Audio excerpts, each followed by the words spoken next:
మీరు ఎంత తొడన్న కొట్టండి అన్న, నా జాంటా కూడా వీకలేరు అనే పదాన్ని వాడి ఇంకా పెద్ద పెద్ద బూతులు మీరు మాట్లాడినా కూడా పెద్ద ఫరక్ పడదు. కానీ ఒక విషయం మీరు క్లియర్గా గుర్తుపెట్టుకోవాల్సింది ఏంటంటే, ఎవడి రికార్డులో మీరు కొట్టాల్సిన అవసరం లేదు భయ్యా, మీ రికార్డు మీరు కొట్టుకోండి.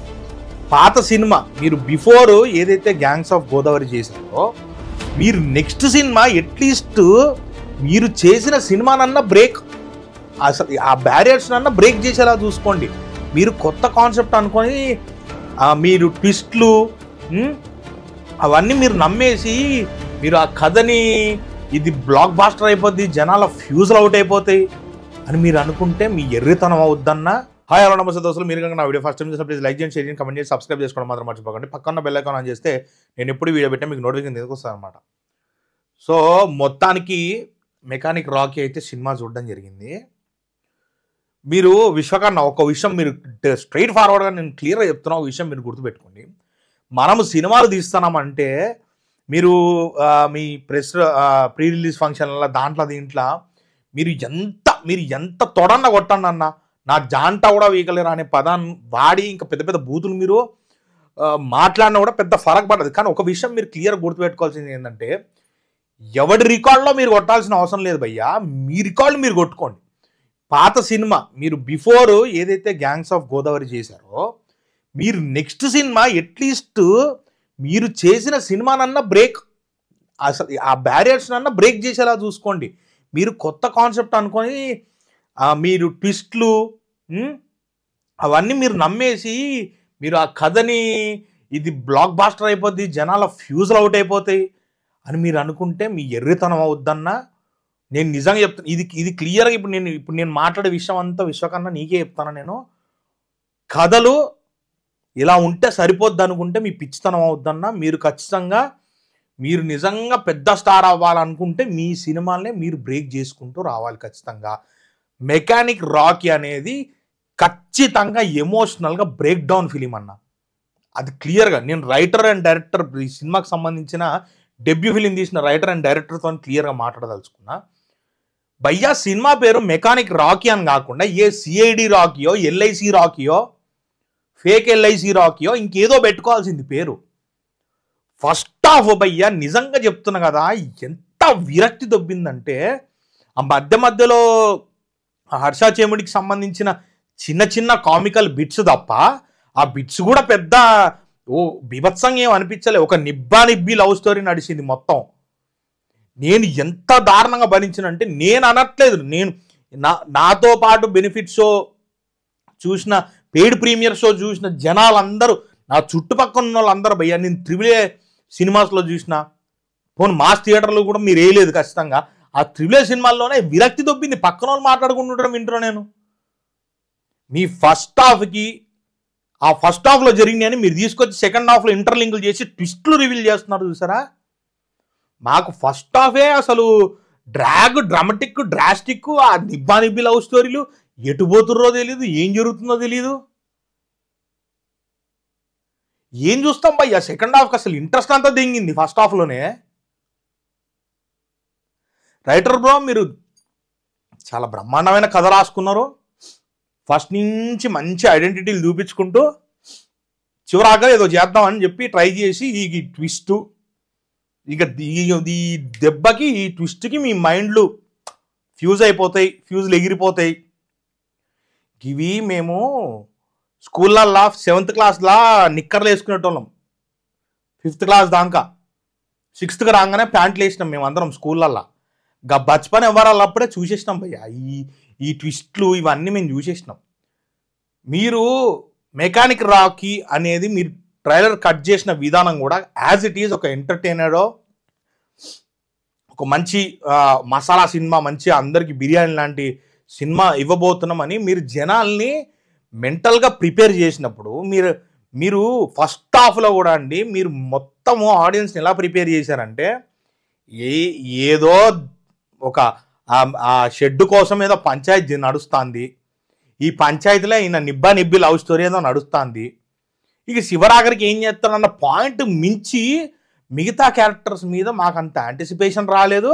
అండ్ మేము ఎమోషనల్గా కూడా ఎవరికి కనెక్ట్ అవ్వలేదు. ఎందుకంటే ఎవడు ఎందుకు వేస్తాడో తెలీదు, ఆల్ ఆఫ్ ఏ సడన్ ఎందుకు వెళ్ళిపోతాడో తెలియదు. ఎవడెవడో వస్తాడు, ఎవడెవడో అడుగుతాడు, ఈయన ఎవడెవడికో ఇచ్చుకుంటూ పోతాడు. అది దరిద్రం అండి. అది సినిమా చూసేలాగా ఉందా ఫస్ట్ హాఫ్? మీరు గుర్తుపెట్టుకోండి, ఇదే ఒక ఓటీటీలో కనుక వచ్చుంటే, మీది out and out OTT cinema. అది అసలు దాంట్లో వేరే ముక్కనే చెప్పాల్సిన out and out OTT cinema తీశారు మీరు. ఆ ట్విస్ట్లు, ఆ దరిద్రాలు కూడా ఓటీటీలోనే నడుస్తాయండి. నిజం చెప్పాలంటే విశ్వక్సేన్ బ్రదర్ మీ సినిమా ఎందుకు చేశారో నాకు ఇప్పటికీ అర్థం కావట్లేదు. అంటే మీరంతా ఏం మెస్మరైజ్ చేశారో నాకు ఇప్పటికీ అర్థం కావట్లేదు.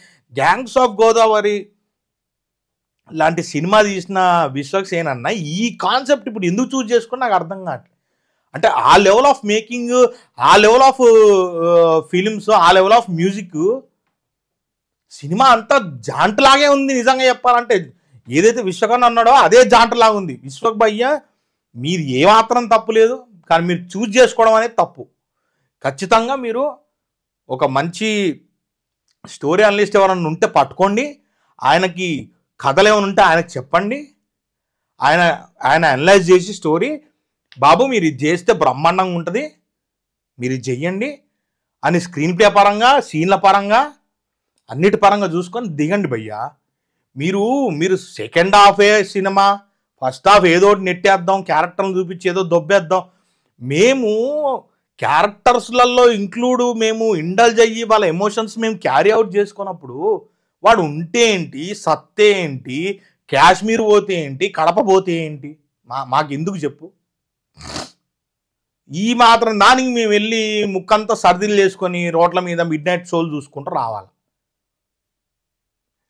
చెప్తున్నా అండి, ఇప్పుడు మీరు రివ్యూ అంటారా? నేను ఒక్క విషయం క్లియర్ చెప్తున్నా, జనాలు మీరు 250 పెట్టుకోండి, 500 ఎంతనా పెట్టుకోండి, ఫరక్ పడదు. మీరు థియేటర్ పోతే మాత్రం ఈ ఫస్ట్ హాఫ్కే మీకు చిరాకు దెంగేస్తుంది. అసలు ఫస్ట్ హాఫ్కే ఏం చేస్తున్నారా నాయనను ఆడియన్స్ని ప్రిపేర్ చేయరండి. మీరు ఏదైతే నెక్స్ట్ మీరు ఆ సెకండ్ హాఫ్లో ఏదో బ్రహ్మాండంగా మేము పీకి పొడిచామని ట్విస్టులు ఇస్తారో దానికి అసలు డైరెక్టర్ అనే అతను ప్రిపేర్ చెయ్యడు మిమ్మల్ని. అంటే ఏంటంటే ఎద్దొచ్చి జీని దెంగిందంటారు కదా, ఎద్దొచ్చి గుద్దం దెంగిందంటారు కదా, క్లియర్ చెప్తున్నాను నేను, అలా అవుద్దండి. అంటే మీకు సెకండ్ హాఫ్లో ఆ ట్విస్ట్ చూసినా కూడా ఆహా అట్నా సర్లే, మళ్ళీ ఇంకా పెద్ద ట్విస్ట్ చేస్తాడు, అప్పుడు కూడా ఓహో ఆహా సర్లే అలా అనిపిస్తుంది. ఎందుకో తెలుసా? ఈ ఫస్ట్ హాఫ్ దరిద్రం వల్ల ఒక మినిమం ఎంగేజింగ్ ఉండదండి. ఎవడు ఎందుకు సస్తాడో తెలీదు, ఎవడు ఎందుకు వస్తాడో తెలీదు. ఇవన్నీ ఇంటర్లింక్ చేస్తారనమాట మనకు సెకండ్ హాఫ్లో. వెరీ దరిద్రం. నాకు తెలిసి విశ్వక్సేన్ ఫిలిమ్స్లో నేను చూసిన వరస్ట్ సినిమా అండి. అంటే అవి ట్విస్ట్లు బట్టే సినిమా నడిచేస్తుంది అంటే ఎవరు నమ్మడు. నేను చెప్తున్నా కదా, మీరు థియేటర్స్కి వెళ్తే మాత్రం, ఇది అవుట్ అండ్ అవుట్ నేను చెప్తున్నా, థియేటర్స్కి వెళ్తే ఖచ్చితంగా డిసప్పాయింట్ అవుతారు. రేపు పొద్దున మీకు ఇది ఓటీటీ సినిమా అండి. ఓటీటీలో ఎలా రావాలో విశ్వక్సేన్ బ్రో కాకుండా ఏ ఒక్క కొత్త మొహాలు వచ్చి కూర్చొని చేసినా మనం ఇంత ఫీల్ అవ్వం. జస్ట్ బికాజ్ ఈ కథలో విశ్వక్సేన్ అన్న ఇరకడం వల్ల ఇంత చిరాకు వస్తుంది. ఎందుకంటే ఆయన కోసం వెళ్ళి సినిమా చూస్తాం కాబట్టి. మరి ఇలాంటివి చేసినప్పుడు గుద్దలో మండుతుంది, మాకైతే బరాబర్ మండుతుంది. ఎందుకంటే ఆయన ఫలక్నామా దాస్ నుంచి ప్రతి సినిమా చూస్తూ వచ్చిన వాళ్ళం మేము. సో ఇలాంటివి చేసినప్పుడు చిరాకు దిగుతుంది. ఇంత చిల్లర ఫస్ట్ హాఫ్ అయితే నేను చూడలేదండి. ఫస్ట్ హాఫ్ ఎప్పుడన్నా మినిమం ఉండాలండి, మినిమం ఎంటర్టైన్మెంట్, మినిమం ఒక ఇంటర్వెల్ మంచి బ్యాంగ్తో ఆగాలి. ఇంటర్వెల్ కూడా చిరాకు దింగుద్ది. అదని నాకు నిజంగా విశ్వకర్ణ అన్నాడు మొన్న, నిజంగా మీరు చెప్పే ఈ ఇరిటేటింగ్ ఫేస్లో చెప్తారు కదా, అది నచ్చదు అన్న. ఇరిటేషన్ వస్తే ఇరిటేటింగ్ అనే చెప్తారు భయ్యా. మీరు గుర్తెట్టుకోండి, ఇరిటేషన్ ఖచ్చితంగా వచ్చింది ఫస్ట్ హాఫ్లో. మీరు సెకండ్ హాఫ్లో ఇచ్చిన ట్విస్ట్లు, మీరు ఫస్ట్ హాఫ్ చూపించిన దరిద్రాన్ని డైజెస్ట్ చేసుకోలేక ఈ సెకండ్ హాఫ్ ట్విస్ట్లు కూడా మాకు ఎక్కలా. అవి ఏడా చూడనివి కాదు, మేము ఆడడం అన్నీ చూసేసి చిరాకు దొబ్బి మైండ్ ఫ్యూజుల్ అవుట్ అయ్యి కూర్చున్నాం మేము.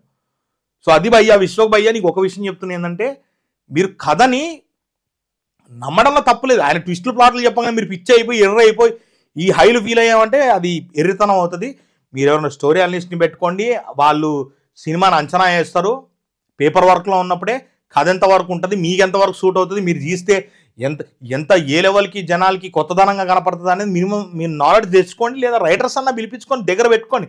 రైటర్ల కరువు ఉందని క్లియర్ కనపడుతుంది. ఇలాంటి కథలు తీసుకొచ్చి జనాల్ని పిచ్చోళ్ళని చేయకండి. జనాలు ఈ లైన్లో అయితే ఖచ్చితంగా మోకపై లేరు. ఇది రేపు పొద్దున ఓటీటీకి వస్తే నాకు తెలుసా, నేను టికెట్ కొనుక్కున్నాం కాబట్టి సెకండ్ హాఫ్ వరకు కూడా కూర్చున్నామేమో. ఓటీటీలో వస్తే భయ్యా సగం సినిమాకే దెంగేస్తారు అందరూ. సో అట్టుంది పరిస్థితి. సో తమాషాలా ఫస్ట్ హాఫ్లు తీసుకెళ్తే మేము సెకండ్ హాఫ్ వరకు కూర్చోవాలంటే మాకు విరక్తి వస్తుంది. మధ్యలో ఇంటర్వ్యూలోనే వెళ్ళిపోవాలనిపించింది.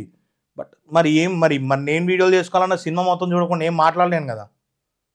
సో అది భయ్యా, నాకైతే ఎందుకు తీసాడు అన్న, ఈ అన్న కాకపోతే ఎవరైనా తీసుండే, ఏ కొత్త మొహాలు వచ్చినా తీసుకెళ్ళి ఓటీటీలు వేసుకుంటే వాళ్ళ బిజినెస్ వాళ్ళకి ఏదో నడిచేది. ఎందుకు విశ్వకన్నా ఇష్టానికి తీసాడో నాకు ఇప్పటికీ అర్థం కావట్లే after gangs of Godavari. So అది భయ్యా, ఇక నెక్స్ట్ వీడియోలో మళ్ళా కలుద్దాం. చలో, నమస్తే.